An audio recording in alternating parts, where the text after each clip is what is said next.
નમસ્કાર, આપ જોઈ રહ્યા છો સ્પાર્ક ટુડે ન્યૂઝ। સુરત ધોધમાર વરસાદના કારણે વેસુની સોસાયટીમાં પાણી ભરાઈ ગયા હતા। સુભગ ભાર્ગવ આવાસ વરસાદી પાણીમાં ગરકાવ થઈ ગયો છે। વારંવારની સમસ્યાથી ત્રાસી આવાસના લોકો દ્વારા મનપા સામે રોડ ચક્કાજામ કરી વિરોધ નોંધાવી રહ્યા છે। રોડ પર બેસી વિરોધ નોંધાવી રહ્યા છે। છેલ્લા 5 વર્ષથી આ સમસ્યા યથાવત જોવા મળી છે। દર વખતે થોડા જ વરસાદમાં અહીં ઘૂંટણસમાં પાણી ભરાઈ જાય છે।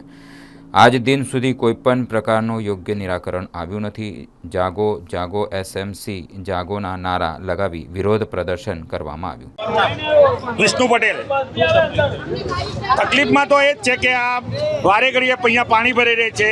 નાનામાં નાની ગટર નાખી છે, એમાં એ બી ચોકઅપ છે, એનો કોઈ જ નિવેડો આવતો નથી। અડધા ઇંચ વરસાદની અંદર આટલા પાણી ભરાઈ જાય છે। લોકો રોજગાર ધંધે કે બાળકો સ્કૂલે જઈ શકતા નથી। તો આનું સોલ્યુશન મહાનગરપાલિકા સત્વરે લાવે, એ જ અમારી માંગ છે।